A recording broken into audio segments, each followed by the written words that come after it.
La clé en fer était froide, un poids mort dans la paume de sa main gantée. C'était un objet inutilement grand, presque théâtral, fait pour verrouiller quelque chose de très important, ou peut-être pour l'enfermer à jamais. Eleonora Vance, désormais duchesse de Blackwood, soupçonnait que c'était la deuxième option. La calèche s'était arrêtée. Par la fenêtre, à travers un crachin fin et persistant, elle voyait le château. Le donjon de Blackwood griffait le ciel meurtri du Northumberland. Ce n'était pas un château, c'était une offense à l'horizon. Son mari, le duc, ne l'avait pas accompagné. Il avait accompli son devoir à l'hôtel.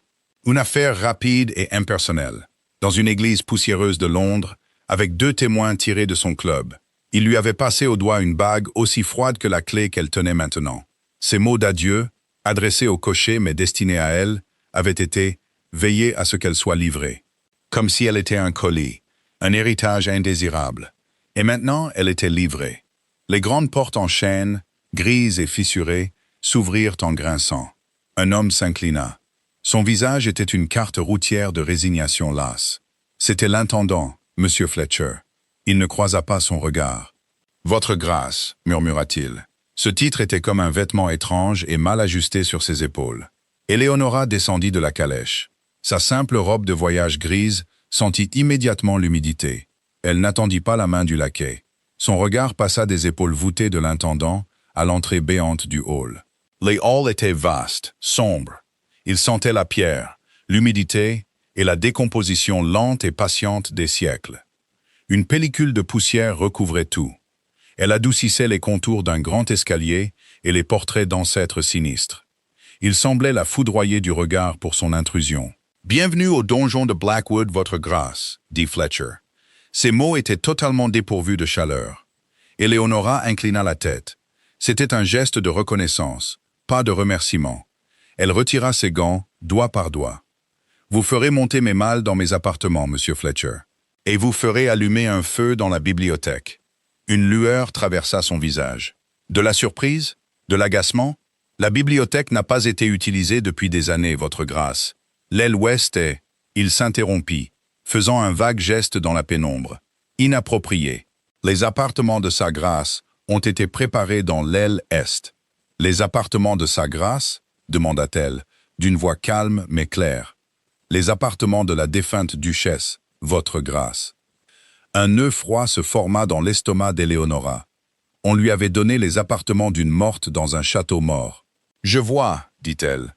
Ces 2 mots étaient un mur. Néanmoins, je passerai la soirée dans la bibliothèque. Occupez-vous du feu. Elle n'éleva pas la voix. Ce n'était pas nécessaire. Il y avait dans son ton une fermeté qui stoppa sa protestation avant même qu'elle ne naisse. Il s'inclina de nouveau brièvement. Puis il se tourna pour crier des ordres au laquais. Sa voix résonna dans l'espace caverneux. Laissée seule un instant, Eleonora marcha jusqu'au centre du hall. Elle posa la lourde clé en fer sur une table en marbre poussiéreuse. Le son métallique claqua dans le silence. C'était la clé de la porte principale, supposa-t-elle. La clé de sa prison. Elle leva les yeux vers les portraits. Ils avaient sa mâchoire, celle du duc, la même expression inflexible. Elle les avait tous épousés. Son regard quitta les portraits pour se poser sur ses propres mains. C'étaient des mains simples et capables, pas les mains délicates d'une duchesse. C'étaient les mains d'une femme qui savait dessiner un plan, calculer la tension sur un mur porteur et identifier la mérule à l'odeur seule. Son père, un brillant architecte ruiné par un mécène jaloux, lui avait tout appris. Il ne lui avait laissé ni argent, ni relation, ni nom, mais il lui avait laissé le savoir. C'était la seule chose de valeur qu'elle possédait. Elle pensa au duc, Alistair, à ses yeux gris et froids, qui l'évaluaient dans le salon de sa cousine. Elle était une parente pauvre, une vieille fille à 24 ans. Elle n'avait rien pour elle, sinon un tempérament calme et une absence de scandale. Il avait besoin d'une femme. Ses avocats avaient insisté. Un héritier était un devoir. Il l'avait choisi comme on choisirait un meuble solide et sans intérêt. Une chaise à placer dans une pièce oubliée. Et c'était bien là la pièce oubliée. Elle lissa sa robe, le tissu frais et humide contre sa peau. Très bien. Elle avait été livrée. Elle était là. Maintenant, elle allait voir la chaise. Elle allait voir la pièce. Elle allait en prendre la mesure. Le souvenir était si vif que ce n'était plus un souvenir. C'était un éclat de verre logé en permanence derrière ses yeux. C'était 2 jours après le mariage, dans sa maison de Londres. Elle descendait l'escalier, ses pas silencieux sur l'épais tapis. Elle se dirigeait vers le petit salon, ne sachant pas encore si elle avait le droit de l'utiliser. La porte de son bureau était entr'ouverte. Elle entendit sa voix, froide et précise, qui parlait à son homme d'affaires. « Et au sujet de la duchesse ?» avait demandé l'homme. Une pause, le bruissement de papier, puis la voix d'Alistair. « Là, c'est définitive. Envoyez-la à Blackwood. L'endroit est une ruine, mais il conviendra. Un château vide pour une épouse vide. » Eleonora s'était figée dans l'escalier, sa main agrippant la rampe polie. Les mots ne l'avaient pas frappée comme un coup. Un coup est rapide, chaud, et laisse une ecchymose. C'était différent. C'était comme l'injection lente et délibérée de glace dans ses veines. Vide, il l'avait regardée.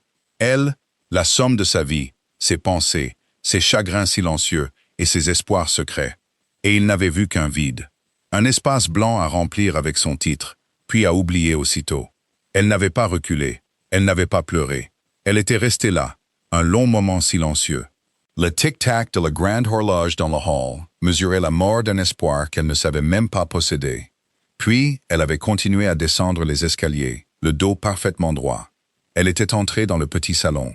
Elle s'était versé une tasse de thé, sa main ne tremblant pas le moins du monde. Le vide qu'il voyait en elle, avait-elle décidé à cet instant, deviendrait son bouclier. Il ne verrait pas sa douleur. Il ne verrait rien du tout. Maintenant, dans la bibliothèque caverneuse et glaciale de Blackwood, les mots résonnaient autour d'elle. Un château vide. Il n'avait pas tort. Les étagères montaient sur 3 étages, mais beaucoup étaient vides. Les livres avaient été vendus il y a des années, l'avait informé Fletcher, avec une certaine satisfaction sinistre. Les volumes restants étaient couverts de moisissures. Une grande tache sombre défigurait le plâtre du plafond. Le toit fuyait depuis des années, peut-être des décennies. L'air était lourd de l'odeur douce et écœurante de la décomposition. Madame Gable, la gouvernante, lui avait apporté un plateau.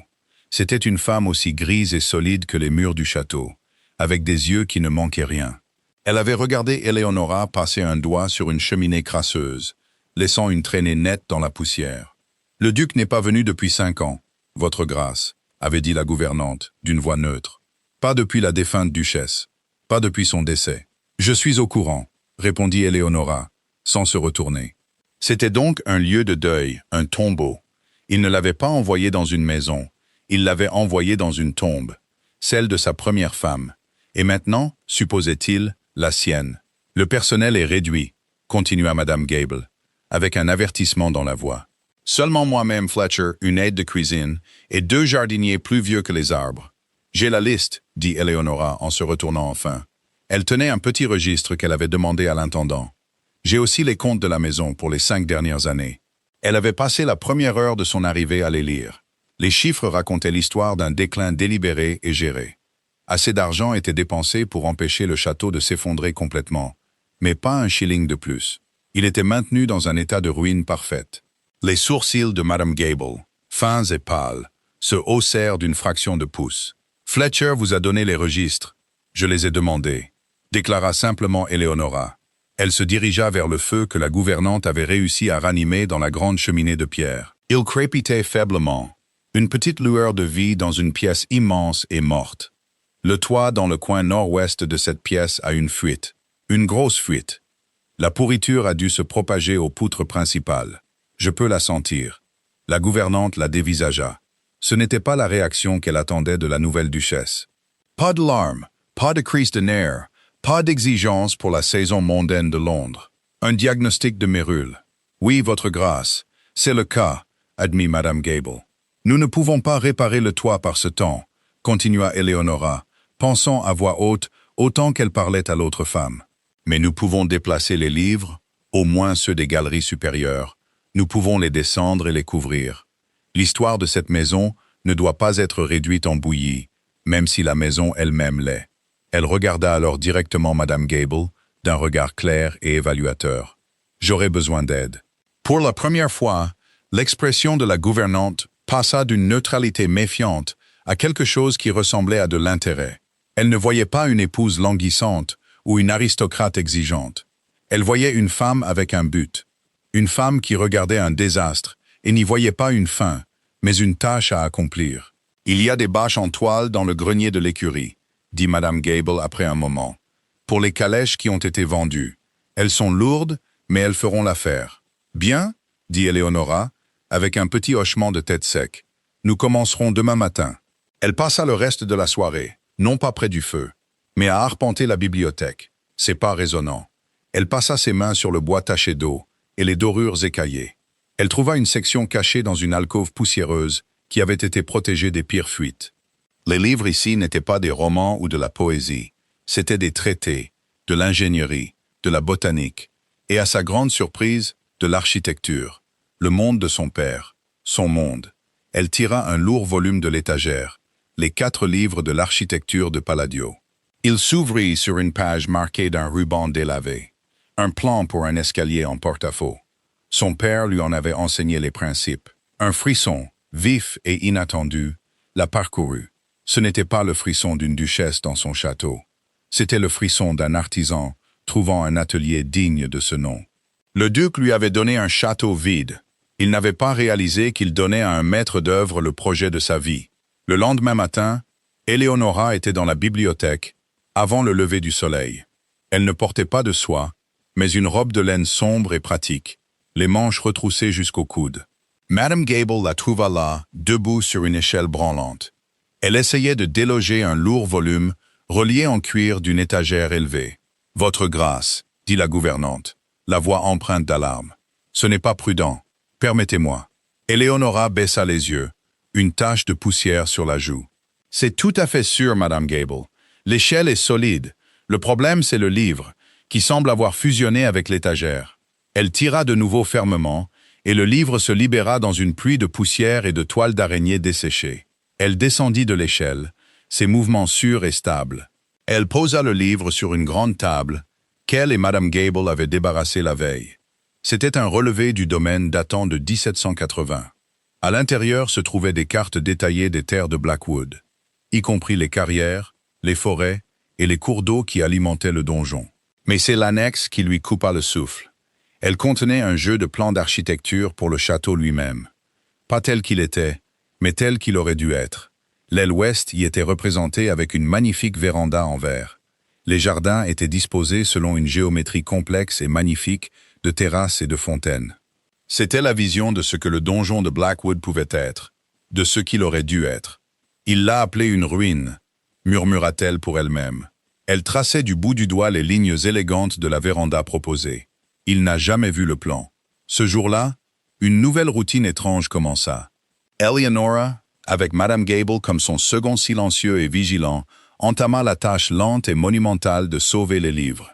Les 2 vieux jardiniers, Thomas et Arthur, furent convoqués. Ils regardèrent la jeune femme en robe poussiéreuse, qui parlait de poutres et d'humidité, avec une incrédulité manifeste. Mais le hochement de tête sec de Madame Gable était un ordre qu'ils comprenaient. Ils transportèrent les lourdes bâches goudronnées depuis les écuries. Sous la direction précise d'Éléonora, ils les drapèrent sur les sections les plus vulnérables des étagères. Puis, livre par livre, ils commencèrent le processus ardu de déplacer le contenu des galeries supérieures vers le rez-de-chaussée, plus sec et plus sûr. C'était un travail éreintant. Éléonora ne se contentait pas de diriger. Elle travaillait à leur côté, ses mains devenant gercées et douloureuses. Elle apprit le poids et l'équilibre des livres, les différentes textures du vélin et du papier, l'odeur triste et douce de leur décomposition. Elle n'était pas une duchesse supervisant une tâche. Elle était une bibliothécaire, une archiviste, une conservatrice. Elle était la fille de son père. À la fin de la première semaine, Arthur, un homme dont le répertoire de conversation se limitait généralement à des grognements et des soupirs, fit une pause. Il posait une lourde pile de volumes in-folio. « Le mur dans le passage nord, mademoiselle. Votre grâce, » se corrigea-t-il maladroitement. « Le plâtre est boursouflé. La pierre derrière doit être humide. » Éléonora alla avec lui pour inspecter. Elle pressa sa main contre le mur humide et friable. « Le jointoiement a cédé, » dit-elle après un moment. « L'eau s'infiltre entre les pierres. Nous ne pouvons pas rejointoyer de l'extérieur avant le printemps. Mais nous pouvons essayer d'empêcher le pire de l'humidité de se propager à l'intérieur. » Elle expliqua comment il pouvait installer un simple canal avec de la toile cirée pour diriger l'eau d'infiltration dans un seau. C'était une petite réparation temporaire. Mais c'était un plan. C'était plus qu'un plan que le donjon de Blackwood n'en avait vu depuis des années. Les hommes la regardèrent différemment après cela. Le dédain dans leurs yeux fut remplacé par un respect réticent. Elle n'était pas juste une autre dame de Londres. Elle savait des choses, de vraies choses. Son alliance avec Madame Gable se solidifia. La gouvernante avait vécu toute sa vie au donjon. Elle avait vu son lent déclin, présidé par un maître distant et endeuillé. Elle s'était attendue à finir ses jours au service d'un fantôme. Mais cette nouvelle duchesse n'était pas un fantôme. Elle était une force d'énergie calme et implacable. Un soir, après une longue journée à déplacer des livres, Madame Gable n'apporta pas le plateau de thé à la bibliothèque. Au lieu de cela, elle apparut à la porte. « Le feu est allumé dans mon salon. Votre grâce, dit-elle. La bouilloire est sur le feu.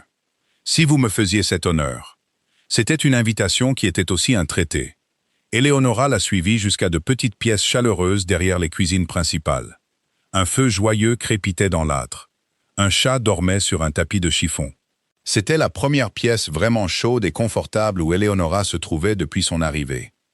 Madame Gable versa 2 tasses de thé fort. Elle n'utilisa pas la porcelaine ducale officielle, mais ses propres chopes en terre cuite brune. « Il en veut à la maison », dit Madame Gable sans préambule, en fixant le feu. Eleonora ne fit pas semblant de ne pas comprendre. Pour la mort de sa première femme. Oui, Lady Isabel. Elle était comme un oiseau, un petit canari, trop délicate pour un endroit comme celui-ci. Elle aimait les jardins, cependant. Elle a essayé de les rendre beaux. Mais elle a attrapé froid en se promenant près du lac dans la brume d'automne. Ça lui a pris les poumons. Elle était partie avant Noël. La gouvernante se tut, le souvenir flottant dans l'air. Il est revenu une fois pour l'enterrer, et puis plus jamais. Il a tout laissé à l'abandon, comme pour punir les pierres de ce qu'elles avaient vu. Éléonora baissa les yeux sur ses mains enroulées autour de la chope chaude. Un château vide, une épouse vide. Elle commençait à comprendre. Il ne l'avait pas seulement envoyée dans une ruine, il l'avait envoyée sur le site de sa propre ruine. Il avait emmuré son chagrin dans ses pierres et jeté la clé. Et puis il l'avait envoyée pour être la nouvelle gardienne de sa misère. Une colère calme et froide s'agita en elle, mais elle fut rapidement maîtrisée. La colère était un luxe, le travail était une nécessité. Les jardins, dit Éléonora, la voix stable. Les plans dans le livre du domaine montraient des terrasses, une fontaine. Madame Gable eut un petit rire triste. Oh, oui, la folie du vieux duc. Jamais terminée. La fontaine est à sec depuis un siècle. Les terrasses ne sont plus que des glissements de terrain. Les cours d'eau sont toujours sur la carte, dit Éléonora. Si la source est toujours là, la fontaine pourrait fonctionner à nouveau. La gouvernante la regarda vraiment à la lueur chaude du feu. Elle vit la détermination de sa mâchoire, l'intelligence dans ses yeux clairs, l'absence totale d'apitoiement sur soi. « Il vous a envoyé ici pour être oublié, votre grâce, » dit-elle doucement. Éléonora prit une gorgée de son thé. Il était chaud et sucré. « Il m'a oublié, » corrigea-t-elle. La distinction précise et vitale. C'est une toute autre affaire. Cela laisse libre d'agir. Le printemps arriva, non pas comme un doux dégel, mais comme une série d'escarmouches entre le soleil et une pluie implacable, poussée par le vent. Mais la lumière changeait, les jours rallongeaient, et dans les coins oubliés du domaine de Blackwood, quelque chose s'agitait. Éléonora, armée des cartes du XVIIIe siècle et d'une paire de bottes en cuir robuste, commença sa campagne. Son premier objectif était l'eau qui détruisait lentement la maison. Avec Thomas et Arthur, elle traça le réseau de drains et de ponceaux en pierre qui sillonnaient le terrain. La plupart étaient obstrués par des décennies de feuilles, de limons et de débris. C'était un travail boueux et désagréable. Plus d'une fois, elle se retrouva avec de l'eau glacée jusqu'aux chevilles, l'ourlet de sa jupe bordé de boue, tandis qu'elle indiquait aux hommes où dégager un blocage. Il restaurait la circulation du château, expliqua-t-elle, comme si on débouchait les veines d'un homme malade. Lentement, miraculeusement, cela commença à fonctionner. L'humidité persistante dans le passage nord commença à se retirer. La cave, qui avait été un étang peu profond, commença à sécher. Le changement n'était pas spectaculaire, mais il était réel. La maison respirait un peu plus facilement. Son attention se tourna ensuite vers les jardins, ou ce qu'il en restait. Les grandes terrasses montrées sur les plans n'étaient plus que 3 pentes raides et envahies de boue et de ronces. La grande fontaine était un bassin couvert de mousse rempli d'eau stagnante. La tâche semblait désespérée, mais Eleonora avait l'œil de son père pour la structure. Elle ne voyait pas la végétation sauvage, mais les eaux du jardin en dessous. Elle ne commença pas par planter, mais par défricher. Elle apprit aux hommes à identifier les mauvaises herbes envahissantes et à laisser les plantes patrimoniales en dormance. Elle leur montra comment étayer les murs de terrasse qui s'effondraient avec des pierres retirées des drains. Son petit budget était presque inexistant. Elle ne pouvait pas acheter de nouvelles plantes ni engager plus d'hommes, alors elle devint ingénieuse. Elle établit une petite pépinière dans un coin abrité du vieux potager, orienté au sud. Elle y propageait de nouvelles plantes à partir de boutures qu'elle trouvait à moitié étranglées dans les mauvaises herbes. Elle découvrit un bosquet d'églantiers sauvages, robustes et résistants, et projeta de les faire grimper sur les murs en ruine. Elle découvrit que les mauvaises herbes qui étouffaient la prairie inférieure étaient en fait une orchidée indigène rare. Elle passait ses soirées dans la bibliothèque désormais sèche, non pas à lire des romans, mais à étudier. Elle croisait les anciennes cartes du domaine avec des livres de botanique et d'hydrologie. Elle dessina de nouveaux plans, moins grandioses que les originaux, mais pratiques, durables. Un jardin qui pourrait être entretenu par 2 hommes et une duchesse déterminée. Elle tenait des registres méticuleux dans son grand livre, les heures travaillées, les matériaux utilisés, les progrès réalisés. C'était la même précision méthodique qu'elle aurait appliquée à la construction d'une cathédrale. Alors que le printemps se transformait en un été frais et lumineux, la transformation devint visible pour d'autres qu'elle et sa petite équipe. La première terrasse fut défrichée et stabilisée. Le potager, longtemps en jachère, produisait un approvisionnement régulier de légumes. Et au centre de tout cela, la grande fontaine de pierre, récurée et dégagée, était prête. Eleonora avait trouvé la source, une source en haut de la colline, derrière le donjon. Son canal était bloqué par un seul chêne tombé. Une fois le chêne déplacé, la gravité fit le reste. Elle rassembla son petit personnel, Madame Gable, Fletcher, les 2 jardiniers, l'aide de cuisine, au centre de la pelouse. Fletcher avait l'air sceptique, les bras croisés. Madame Gable avait l'air pleine d'espoir. Eleonora fit un signe de tête à Arthur, qui se tenait près de la vanne nouvellement réparée. Il tira le lourd levier. Pendant un instant, rien ne se passa. Puis il y eut un gargouillis lointain, un grondement dans les tuyaux de pierre. Et puis, avec une grande éclaboussure joyeuse, un panache d'eau claire et froide jaillit à 20 pieds dans les airs, scintillant sous le soleil de l'après-midi. C'était la première fois qu'aucun d'entre eux n'avait entendu un son dans le jardin autre que le vent et les corbeaux. Un petit soupir collectif parcourut le groupe. L'aide de cuisine applaudit. Même l'expression maussade de M. Fletcher sembla se fendre. Eleonora ressentit une vague de triomphe si vive et si pure qu'elle lui monta presque les larmes aux yeux. Elle ne les laissa pas couler. Elle regarda simplement l'eau danser, un fil d'argent recousant le jardin brisé.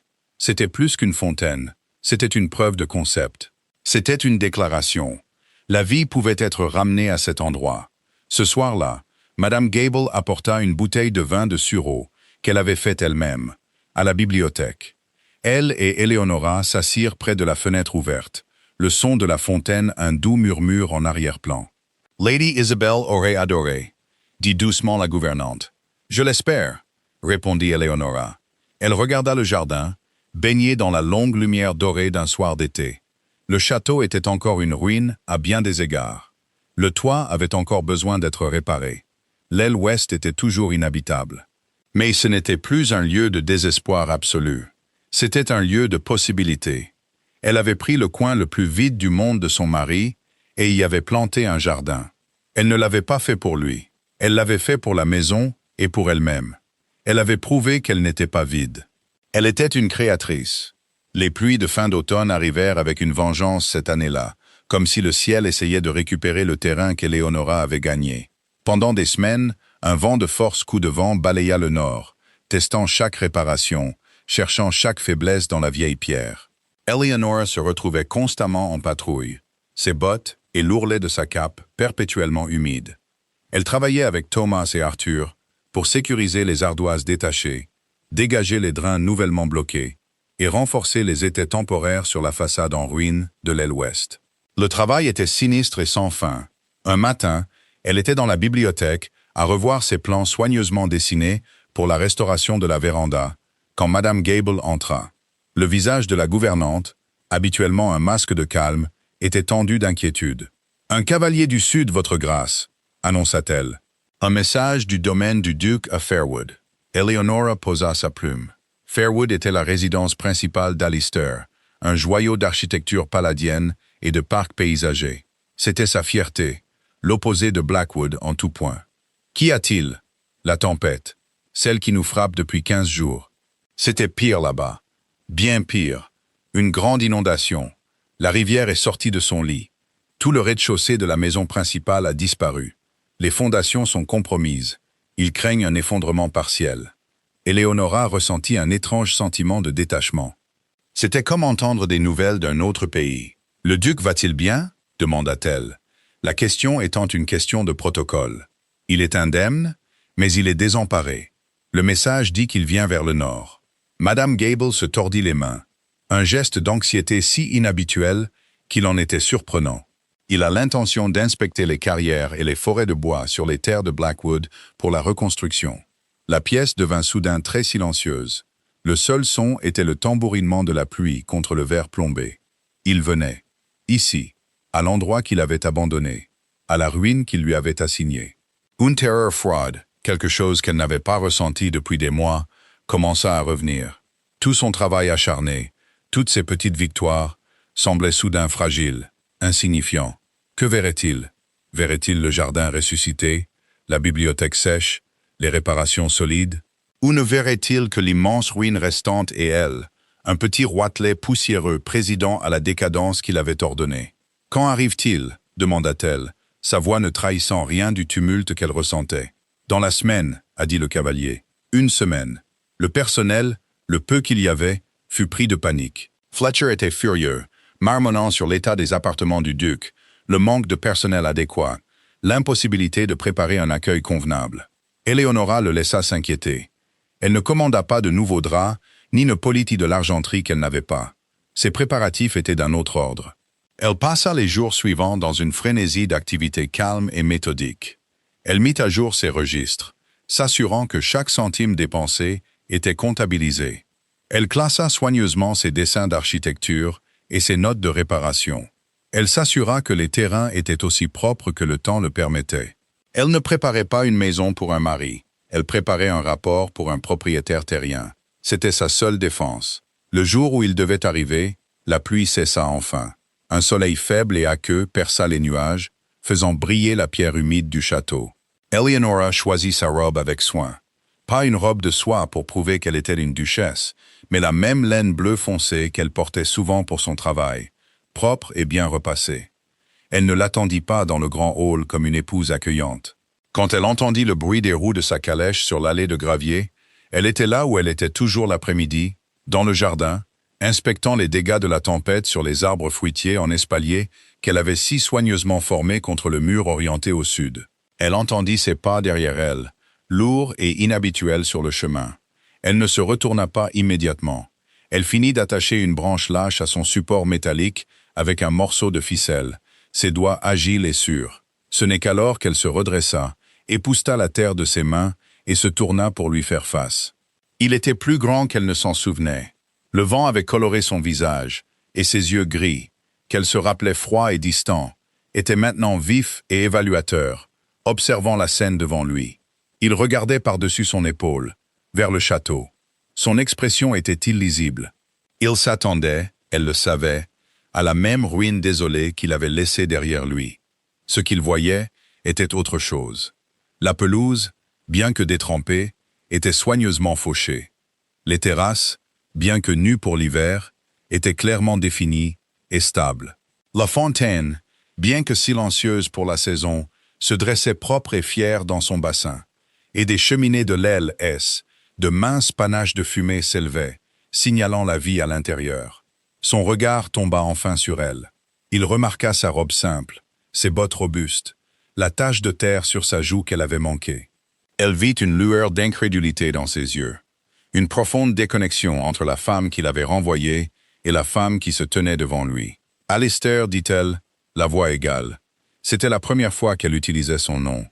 Elle ne fit pas de révérence. Elle était sur ses terres, dans le jardin qu'elle avait ramené de la mort. Elle était sa duchesse.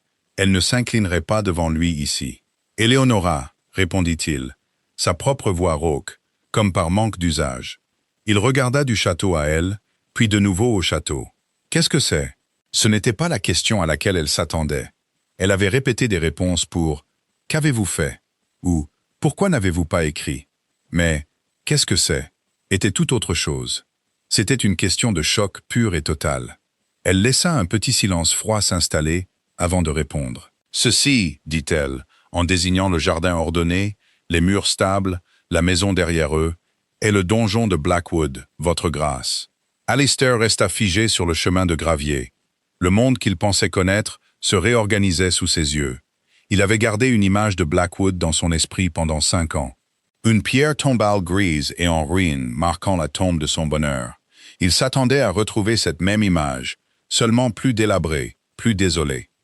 Il s'attendait à ce que sa femme, la femme calme et effacée qu'il avait épousée par un sombre sens du devoir, fasse partie de cette décadence. Une figure pâle errant dans les couloirs hantés, son esprit aussi érodé que la maçonnerie. Au lieu de cela, il était confronté à cela, à l'ordre, à un but, à une femme dont les mains étaient sales d'avoir travaillé la terre, dont le regard était aussi clair et direct qu'une ligne d'arpenteur. Elle n'était pas pâle. Il y avait de la couleur sur ses joues à cause de l'air froid, et une force dans sa posture qu'il n'avait jamais vue, parce qu'il n'avait jamais pris la peine de regarder. Les jardins, commença-t-il, les mots sonnant stupides et inadéquats. Ils avaient disparu. Il dormait. Le corrigea doucement Éléonora. Cette simple correction n'était pas un argument, c'était un constat, et cela fit bouger le sol sous ses pieds. Il la dépassa, ses bottes craquant sur le gravier. Il toucha le rebord en pierre de la fontaine, passant sa main sur la surface propre et récurée. Il se la rappelait comme une fosse visqueuse et envahie par les mauvaises herbes. Il leva les yeux vers le château. Les fenêtres n'étaient plus des yeux sombres et vides. Elles étaient propres. Derrière elles, il pouvait juste distinguer la lueur chaude d'un feu. « Fletcher m'a écrit », dit-il en se retournant vers elle. Ce rapport était bref. Il a mentionné des réparations, mineures. « Monsieur Fletcher est un homme économe dans sa prose », répondit Éléonora, avec une pointe d'humour sec dans son ton qui était si inattendu qu'elle le surprit. « J'ai les comptes complets, si vous souhaitez les voir. Chaque dépense est documentée. » Elle le traitait comme un auditeur, pas comme un mari. La pensée était étrangement troublante. Il avait voulu une épouse vide, une femme qui ne ferait aucune demande, qui n'occuperait aucun espace dans sa vie ou ses pensées. Il avait obtenu ce qu'il souhaitait, et le trouvait maintenant intolérable. Il la suivit à l'intérieur. Le grand hall, bien que toujours vaste et imposant, n'était plus un tombeau. La couche de poussière suffocante avait disparu. L'air sentait la cire d'abeille et la fumée de bois. Pas la moisissure. Un grand feu rugissait dans l'âtre qu'il n'avait jamais vu que comme un trou noir et béant. « Vous avez été bien occupé, dit-il, énonçant une évidence. « J'ai été occupé, dit-elle. Il y avait beaucoup à faire. » Elle le conduisit à la bibliothèque. Dès qu'il entra, l'ampleur de ce qu'elle avait accompli le frappa. Il se souvenait de cette pièce comme d'un désastre, un lieu de papier moisi et d'étagères qui s'effondraient. La source d'une dispute avec Isabelle qui avait voulu la sauver. Une dispute qu'il avait cruellement gagnée en refusant simplement les fonds. Maintenant, la grande tache sur le plafond avait disparu, remplacée par du plâtre frais. Les livres étaient soigneusement rangés sur les étagères inférieures, les galeries supérieures dégagées et couvertes. Au centre de la pièce, sur une table massive, il y avait des papiers, pas des lettres ou des romans, mais des dessins d'architecture, réalisés avec une habileté et une précision que lui, un homme qui avait dépensé une fortune pour les meilleurs architectes de Londres, reconnut instantanément. Il s'approcha de la table. Il y avait des plans pour les terrasses du jardin, des notes sur la rotation des cultures pour la ferme, et un dessin détaillé, d'une élégance à couper le souffle, d'une véranda restaurée. Avec des calculs structurels dans les marges, écrits d'une main nette et décidée. « Qui a fait ça ?» demanda-t-il, la voix basse. Il suppose qu'elle avait engagé quelqu'un, un architecte local peut-être. « C'est moi, dit-elle. » Il leva les yeux des dessins vers son visage. Il ne vit aucune fierté, aucune demande d'éloge, juste une simple déclaration de fait. Il se souvint de ses propres architectes à Fairwood, de leurs vagues assurances et de leurs honoraires astronomiques. Il regarda de nouveau les plans détaillés, pratiques et magnifiques sur la table. « Mon père était architecte », expliqua-t-elle, comme si elle sentait son incrédulité. Il pensait qu'une femme bien éduquée devait comprendre les principes de la structure aussi bien qu'elle comprend la broderie. Les pièces commencèrent à s'assembler. La femme silencieuse qu'il avait mariée à une ruine n'était pas vide du tout. Elle était pleine d'un savoir, d'une compétence qu'il n'avait jamais imaginée. Il lui avait donné un tas de pierres, et elle y avait vu le dessin. La dynamique du pouvoir, si fermement établie le jour de leur mariage, venait de s'inverser. Sa propre grande maison, symbole de son pouvoir et de sa richesse, était une épave, ses fondations défaillantes. Ses architectes étaient déconcertés. Et ici, au milieu d'une ruine qu'il avait créée, se tenait une femme qui comprenait les fondations mieux que n'importe lequel d'entre eux. Il était venu au nord chercher du bois et de la pierre. Il réalisa, avec une clarté soudaine et écœurante, qu'il avait besoin de toute autre chose. Il avait besoin d'elle. Ce soir-là, un dîner tendu et maladroit fut servi dans la petite salle à manger, une pièce qu'Éléonora avait rendue habitable. Le duc, habitué à une suite de serviteurs, fut servi par Madame Gable seule. Il essaya de faire la conversation, de traiter cela comme une visite normale. « La tempête à Fairwood a été dévastatrice, dit-il, poussant un morceau de venaison dans son assiette. La rivière, personne ne l'avait prédit. Mon architecte, Sir Reginald, est désemparé. » Éléonora écouta patiemment. Elle n'offrit pas de sympathie. Elle posa des questions pratiques. Quel est le sous-sol, limon ou gravier? Où les fondations ont-elles cédé? Était-ce un mur porteur ou un mur rideau?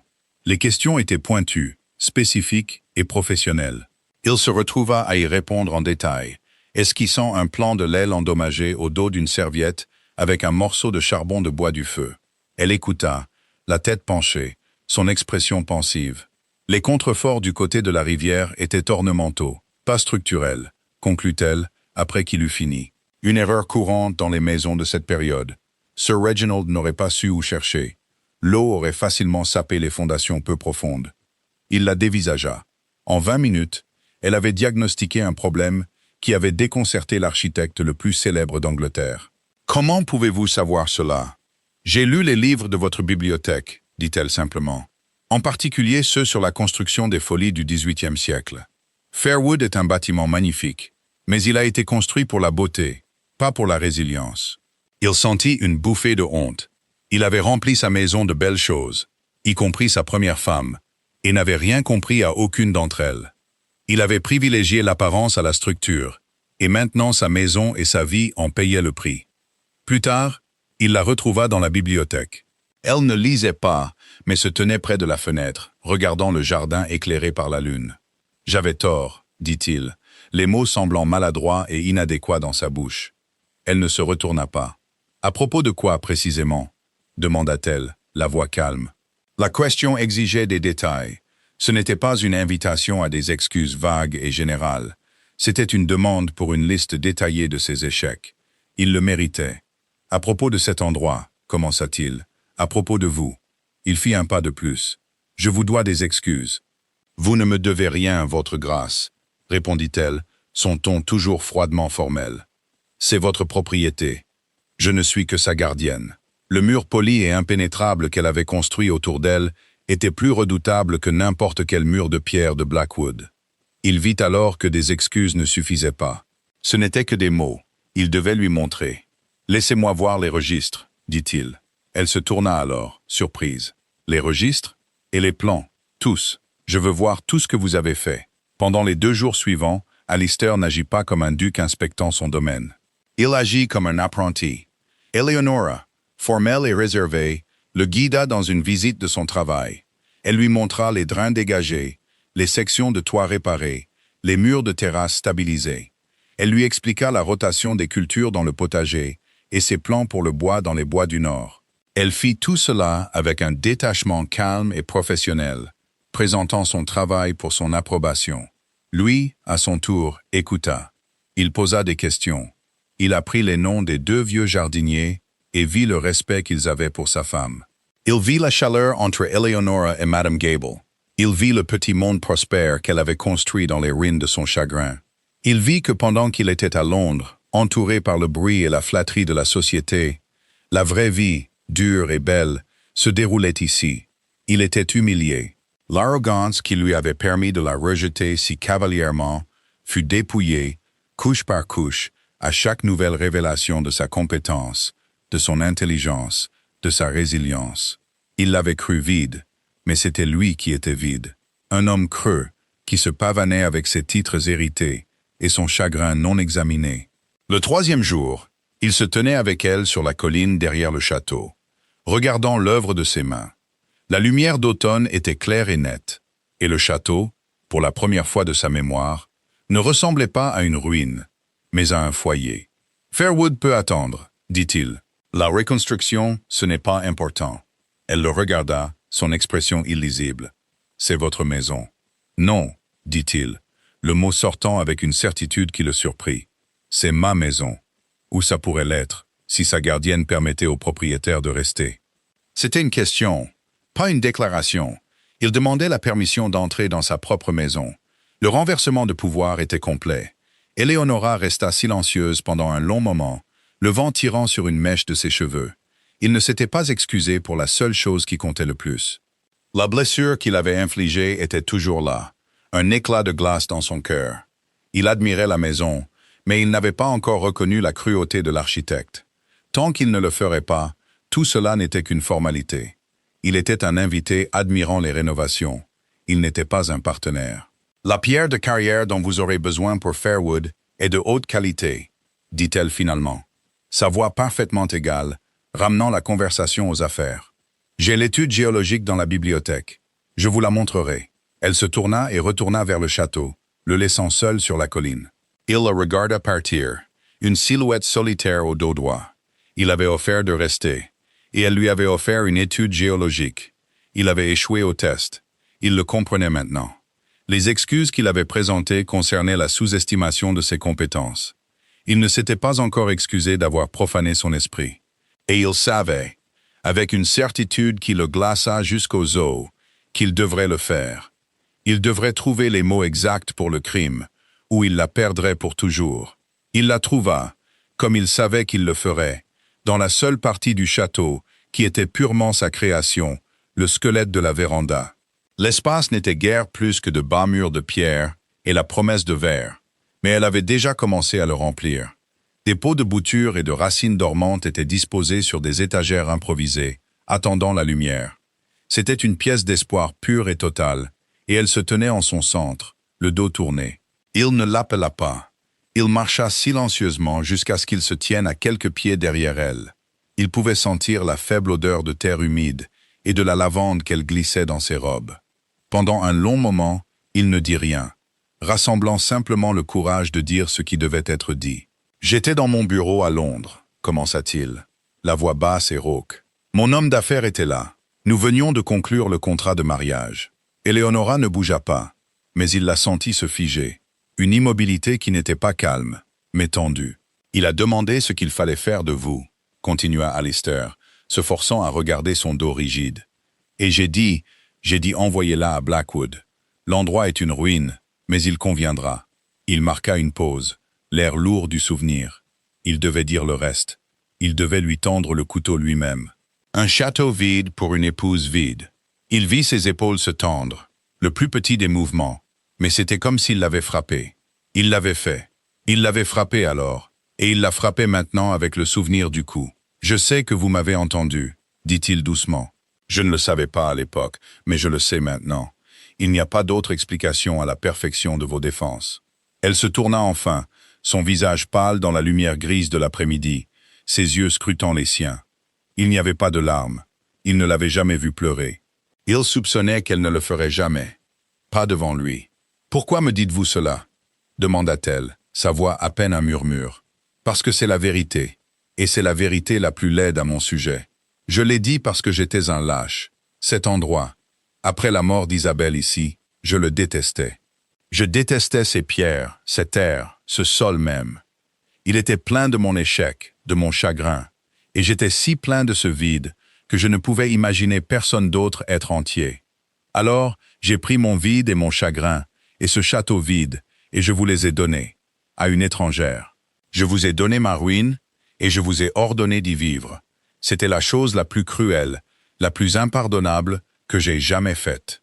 Il la regarda, son cœur battant dans sa poitrine. C'était ça, la dernière pierre de fondation.